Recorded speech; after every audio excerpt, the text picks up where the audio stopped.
Olá pessoal, vamos falar sobre a EJA, sobre Educação de Jovens e Adultos. Eu não vou falar aqui especificamente de diretrizes curriculares ou diretrizes operacionais para a EJA. A gente vai falar sobre o conceito de EJA, nós vamos falar sobre o histórico, vamos falar sobre sujeitos da EJA, funções da Educação de Jovens e Adultos, vamos falar sobre concepções de ensino para a Educação de Jovens e Adultos. Maravilha?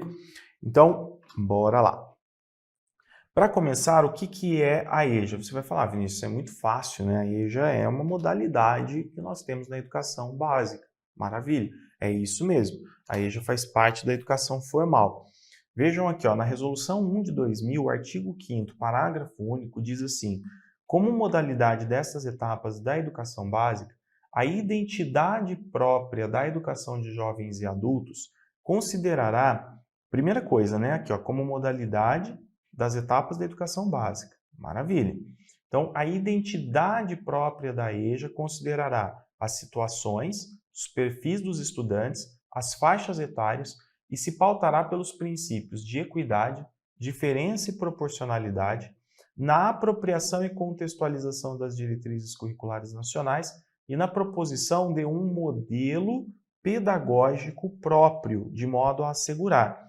Então, nós podemos dizer basicamente que a EJA é uma modalidade da educação básica, das etapas da educação básica, com um modelo pedagógico próprio. A EJA vai se organizar para atender jovens e adultos. Nós estamos falando de garantia de educação básica, mas de uma forma diferente por se tratar de um público bastante peculiar, bastante característico. O público da EJA não é igual ao público da educação regular, não é? E por isso, nós precisamos trabalhar com base nesses princípios da equidade, da diferença e da proporcionalidade. E aqui nós temos, né? Então, assegurar, por exemplo, a equidade. Quanto à equidade, assegurar o quê? A distribuição específica dos componentes curriculares, a fim de propiciar um patamar igualitário de formação e restabelecer igualdade de direitos e de oportunidades face ao direito à educação. Quanto à diferença, a identificação e o reconhecimento da alteridade própria e inseparável dos jovens e dos adultos em seu processo formativo, da valorização do mérito de cada qual e do desenvolvimento de seus conhecimentos e valores. E quanto à proporcionalidade, a disposição e alocação adequadas dos componentes curriculares face às necessidades próprias da educação de jovens e adultos, com espaços e tempos nos quais as práticas pedagógicas assegurem aos seus estudantes identidade formativa comum aos demais participantes da escolarização básica.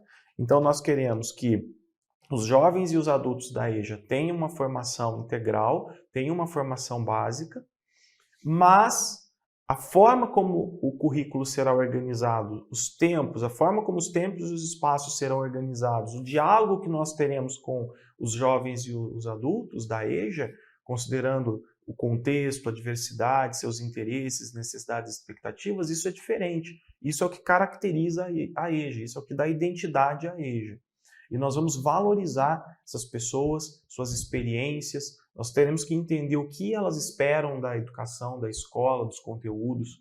O que um jovem ou adulto da EJA espera de uma aprendizagem é diferente daquilo que um aluno da educação regular espera, né? Então, são expectativas diferentes com relação àquilo que será estudado, por exemplo. E quando nós respeitamos esses princípios da equidade, da diferença e da proporcionalidade, a gente segue um caminho adequado para construir uma identidade para a educação de jovens e adultos. Então, a EJA é uma modalidade que tem um modelo pedagógico próprio e que faz parte da educação da educação formal. Tanto que nós temos diretrizes curriculares para a EJA, como é o caso da Resolução 1 de 2000, que nós vimos aí. Nós temos diretrizes operacionais para a EJA, dentre outras leis, como por exemplo a LDB, também regulamentando a EJA. Aqui um ponto importante, Gadotti e Romão, né? Os termos educação de adultos, educação popular, educação não formal e educação comunitária são usados como sinônimos, mas não o são. A educação de jovens e adultos, gente, ela considera, ela dialoga com a educação popular, ela dialoga com a educação não formal, ela dialoga com a educação comunitária. Só que ela não é isso, não é sinônimo. Por quê? Porque a educação de jovens e adultos faz parte da educação formal. Ainda, a Unesco considera a EJA como uma área especializada da educação. Olha a importância. Por isso, modalidade. Cria-se a modalidade de EJA justamente por quê? Porque trata-se de um processo formativo especializado em adolescentes, no caso, jovens e adultos. Tudo bem? Agora, histórico da EJA. Então, analisando o histórico da EJA, que eu quero ser um pouco rápido, por quê? Porque a gente vai analisando pontualmente aí o que aconteceu nesse histórico até nós chegarmos hoje, como está a EJA hoje. Então, tudo vem, quando a gente fala de educação no Brasil, tudo vem da catequização dos indígenas, da educação jesuítica, que até hoje gera muitas influências na educação brasileira. Então, naquele momento, a catequização dos indígenas estava voltada para a alfabetização, também transmissão da língua portuguesa, servindo como elemento de aculturação dos nativos. O que é aculturação? É o sujeito aprender uma outra cultura e passar a viver em sociedade com base nessa outra cultura, sem que seja considerada a sua própria cultura.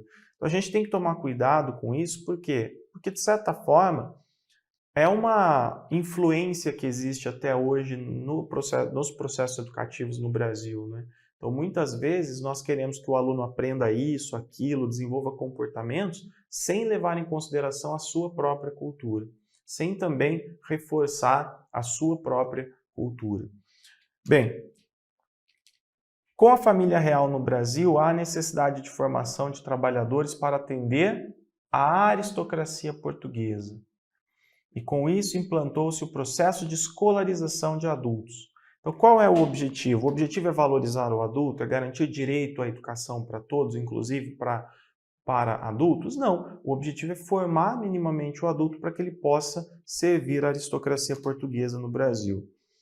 Constituição Imperial de 1824, que foi outorgada, reservava a todos os cidadãos a instrução primária gratuita.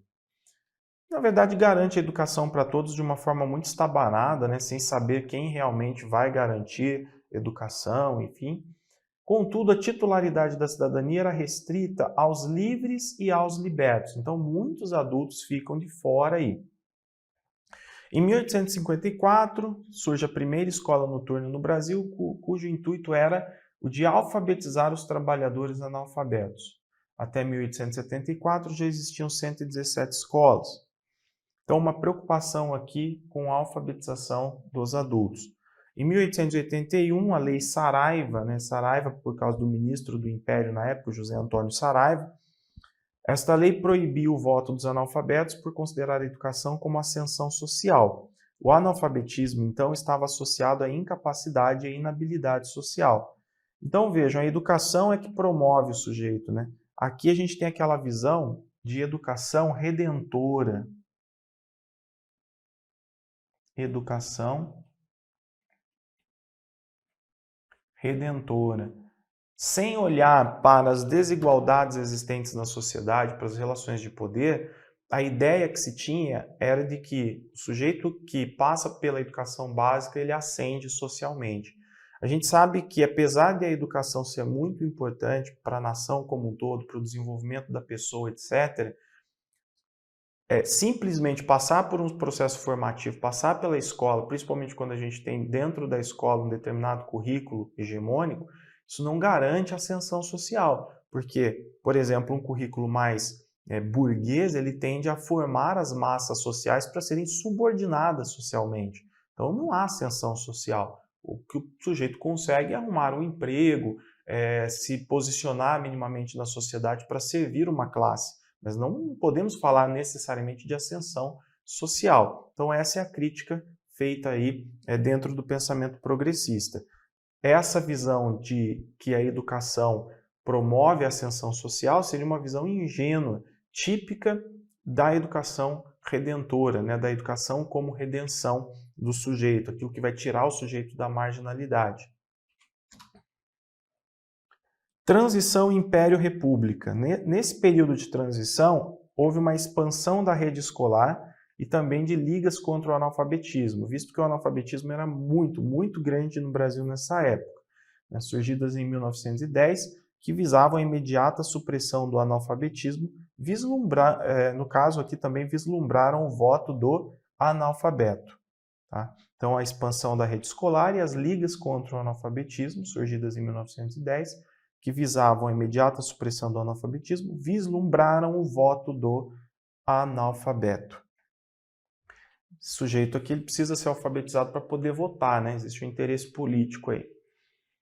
Em 1934, foi instituído pela Constituição de 34, então a gente tem uma Constituição, né, em 34, foi instituído o Plano Nacional de Educação. Estabeleceu-se como dever do Estado o ensino, vejam, primeira coisa, educação como dever do Estado. Isso não ficava muito claro anteriormente, até na própria Constituição Republicana de 1891, não ficava muito claro qual era, de fato, o dever do Estado com relação à educação. Em 1934, a gente já tem um pouco mais de clareza com relação a isso. Então, o Estado é obrigado a oferecer educação para todos. Aqui ele tem, estabeleceu-se como dever do Estado, embora seja, né, um pouco limitado ainda, o ensino primário integral. Esse ensino primário integral, que deveria ser gratuito, público, né, oferecido pelo Estado, gratuito, de frequência obrigatória e extensiva para os adultos. E agora a educação aparece como um direito constitucional, um direito para todos, né? Existe uma previsão legal agora. Aliás, nós estamos falando aí de uma influência de uma Constituição Federal que, no aspecto da educação, sofre influência do movimento dos pioneiros da educação renovada, né, que aconteceu ali entre 1930 e 1932, quando surge o Manifesto em 32. Década de 40. Então, na década de 40, a gente tem aqui, num primeiro momento, criação do Serviço Nacional de Aprendizagem Industrial. Sem educação profissional, não haveria desenvolvimento industrial para o país.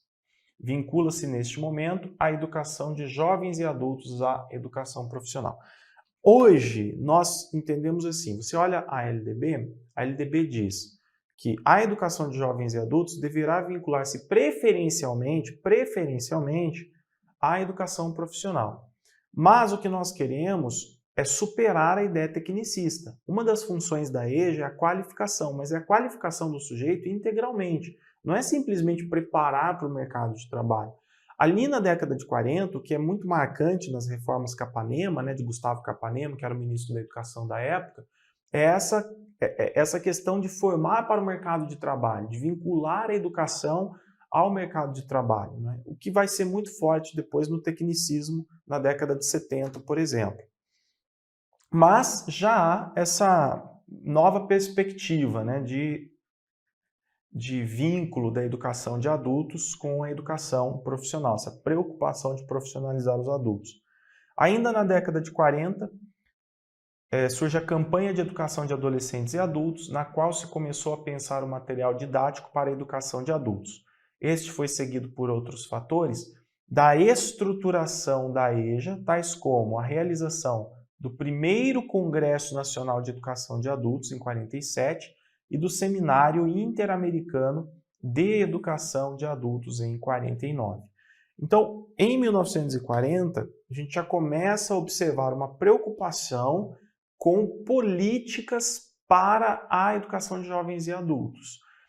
Existem aí, então, congressos e seminários discutindo educação de jovens e adultos. Quem faz parte desse público, quais são as necessidades, como que está esse processo educativo, como que ele pode melhorar. Então, a gente já começa a pensar aí em políticas voltadas para a educação de jovens e adultos. E, obviamente, uma preocupação enorme de expandir escolas aí de adultos, principalmente por causa do índice de analfabetos que era muito alto na década de 40, na década de 50.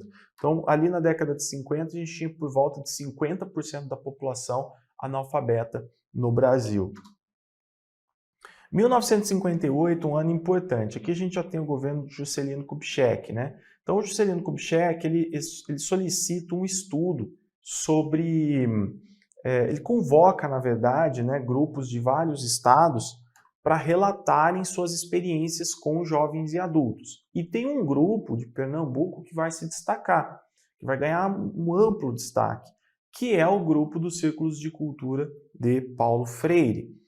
Então, há o Congresso de Educação de Adultos. Nesse congresso ganha destaque a experiência do grupo de Pernambuco, liderado por Paulo. Aqui é Paulo Freire, tá bom? Tá só Paulo aí, faltou o Freire. Este grupo se constituía em um movimento de educação. Então, veja que aqui a gente já tem as características desse grupo do Círculo de Cultura. Primeiro, se constituía em um movimento de educação voltado para o desenvolvimento da educação de adultos, com críticas muito fortes à precariedade dos prédios escolares, à inadequação do material didático e à qualificação do professor. Um ponto muito importante é que a ideia não é simplesmente defender a alfabetização do adulto, por exemplo. A preocupação do Paulo Freire não era que o adulto simplesmente aprendesse a ler e escrever. No livro A Importância do Ato de Ler, ele diz, né, de forma clara, mas em outros textos também, que o adulto ele tem que aprender a ler o mundo, ele tem que aprender a compreender o seu contexto, a ler o mundo criticamente. Nós estamos falando de uma educação emancipatória. Então, essa proposta de educação emancipatória, ela, obviamente, ela muda muito a concepção de educação de jovens e adultos. E para educar jovens e adultos, e no caso aqui falava-se especificamente de adultos, é importante que exista também estrutura, ou seja, é preciso pensar numa estrutura de qualidade para a educação de adultos. O momento também se caracterizou por inovações pedagógicas, enfatizando uma educação com o homem e não para o homem. Ou seja, aparece aqui o diálogo, a educação dialógica. O adulto, ele não tem que ficar ali simplesmente participando, né, entre aspas, passivamente do processo. Aquela ideia da educação mais oral, em que o professor fica ali falando, um adulto passivo, memorizando, aprendendo, recebendo conteúdos, uma educação muitas vezes até herbartiana, alguns manuais vão dizer. Não, o adulto ele tem que participar, ele tem que falar, porque ele também tem experiências. Então, como nós falamos, a EJA valoriza a cultura popular, a EJA valoriza os conhecimentos que esse adulto adquiriu ao longo da sua vida, na família, no trabalho, na comunidade. Então, ele tem que participar. Faz parte desse modelo de educação a participação ativa do adulto. Propunha uma renovação dos métodos e processos educativos, abandonando os processos estritamente auditivos, em que o discurso seria substituído pela discussão e participação do grupo. E a gente sabe, né, como era realizado o trabalho em torno, por exemplo, dos temas geradores, dos grupos de discussão, das rodas de discussão, etc. Mas, ao final, a gente vai falar bastante aí do Paulo Freire, porque o Paulo Freire, quando a gente fala principalmente de educação de adultos, educação de jovens e adultos, ele é muito influente e nós precisamos falar. 1958 a 1964. O que acontece, né? Então, nesse período, gente, ocorrem ações em que a educação de adultos era entendida a partir de uma visão das causas do analfabetismo, como uma educação de base, articulada com as reformas de base, defendida pelo governo popular populista de João Goulart. Ainda, né, a gente tem um período aí, ó, se você pegar aqui de 1947, passando por 49, até começo dos anos 60, então já são 2 congressos, agora um segundo Congresso Nacional de Educação de Adultos. Em decorrência desse congresso, surge o Plano Nacional de Alfabetização de Adultos. A ideia seria o quê? Expandir. Então, esse segundo congresso, ele traz ali a ideia de um programa permanente de educação de adultos, que seria justamente o Plano Nacional de Alfabetização de Adultos. Esse Plano Nacional de Alfabetização de Adultos, ele é, ou pelo menos, né, vamos dizer assim, por algum momento ele é dirigido por Paulo Freire, mas em 1964 ele acaba. Okay? Então ele foi extinto em 1964. O que esse plano traz? Essas ideias que eram trabalhadas no grupo de Pernambuco. uma educação mais dialógica, diálogo, né, era visto aqui como um princípio educativo dentro desse Plano Nacional de Alfabetização de Adultos. Os adultos, eles assumem um papel de sujeitos, vamos dizer assim, da aprendizagem. A proposta da educação de adultos não é simplesmente fazer o adulto, ensinar o adulto a codificar, decodificar, escrever e ler, mas ter uma visão crítica e possibilidade de transformação do mundo a partir da sua formação. Então, tratava-se de um modelo de educação bem diferente. No entanto, como falei, o Plano Nacional de Alfabetização de Adultos é extinto em 1964, quando vem aí o governo do regime militar, não é? Bom, em 1965, em oposição às ideias de Paulo Freire, surgiu em Recife a Cruzada Ação Básica Cristã, de caráter conservador e semi-oficial. Então, Paulo Freire, gente, tem aquela ideia de educação como um processo revolucionário, né? Então, o Paulo Freire fala em revolução, em mudança, em transformação, etc. E os conservadores não veem isso com bons olhos. Então, surgem aí, obviamente, tensões entre a educação progressista proposta por Paulo Freire e, por exemplo, a educação mais conservadora cristã.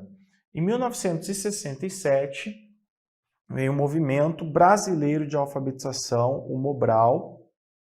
Na verdade, alguns críticos, né, quando a gente vai ler textos aí de autores, enfim, alguns críticos vão dizer que o Mobral nada mais é do que o programa lançado por, vamos dizer assim, o trabalho realizado por Paulo Freire. Muito desse trabalho está no Mobral, está ali dentro a proposta, só muda o nome. Então, é como se fosse uma continuação do Plano Nacional de Alfabetização de Adultos, mas com outro nome, até para marcar, né, uma proposta do novo regime, do regime militar. Então, o Movimento Brasileiro de Alfabetização e Cruzada ABC constituíram-se em movimentos concebidos com o fim básico de controle político da população, através da centralização das ações e orientações, supervisão pedagógica e produção de materiais didáticos. É óbvio, pessoal, que quando a gente estuda aqui, eu canso de falar isso, quando a gente estuda os temas da educação hoje, o que acontece? As propostas são progressistas, são autores de esquerda que estão escrevendo sobre a EJA, sobre currículo, sobre didática, etc. E eles colocam a visão deles. Se você pegar um representante, de repente, da época do Mobral e da Cruzada ABC, eles vão falar, talvez que seja, eles vão trazer outras palavras, né? Então, em vez de falar, por exemplo, que o fim básico foi um controle político da população, eles vão dizer outra coisa. Então, a gente tem que entender que o viés adotado aqui nas aulas, até porque isso hoje é forte na educação brasileira, é mais o pensamento, normalmente, da esquerda, de visões mais progressistas, tá bom? Então, eu faço questão de falar isso porque seria ingênuo nós não considerarmos isso. Em 1971, a gente tem aqui uma reforma, né, que é a Lei 5692 de 71, uma reforma educacional, regulamenta o ensino supletivo. Aqui a gente tem um ponto muito importante, pessoal, um ponto muito importante, que é essa questão do ensino supletivo. A primeira coisa que eu quero que vocês já prestem atenção é na palavra ensino. Por quê? Ensino, gente, é instrução. Ok? Então, só guardem isso por enquanto. Regulamento o ensino supletivo como proposta de reposição de escolaridade, o suprimento como aperfeiçoamento, aprendizagem e qualificação sinalizando para profissionalização. Então, nós já estamos falando de uma educação mais tecnicista, de uma proposta de formação do sujeito para o trabalho, não só do adulto, mas de outros jovens da educação básica, principalmente da massa populacional.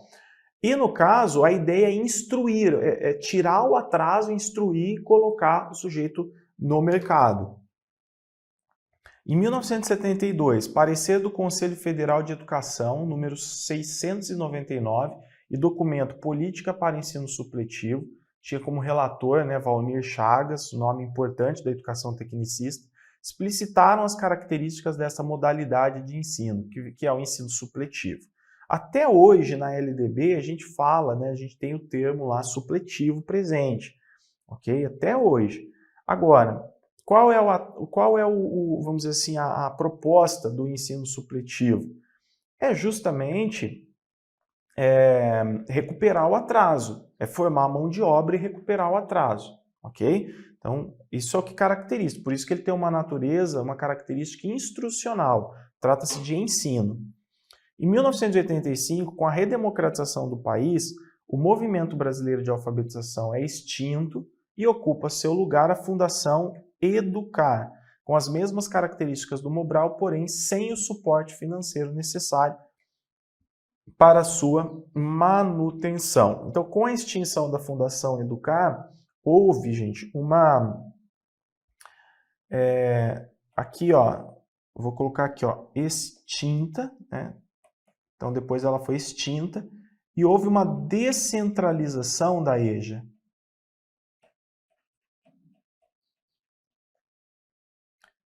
O que quer dizer isso?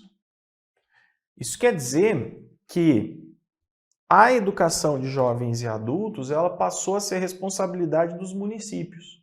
Então, cada município teria que encontrar aí soluções para trabalhar com adultos, para educar adultos, para oferecer educação formal para os adultos. Então, há uma descentralização política da educação de adultos. Em 1990, já no governo Fernando Collor, lança o Programa Nacional de Alfabetização e Cidadania. Esse programa não deu certo, ele era todo desestruturado, não tinha recursos.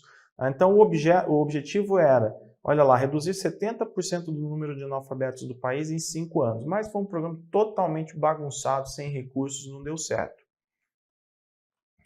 Em 1997, a gente tem um feito muito importante aqui pelo seguinte. Bom, o que acontece na década de 90, na verdade? Vou colocar aqui.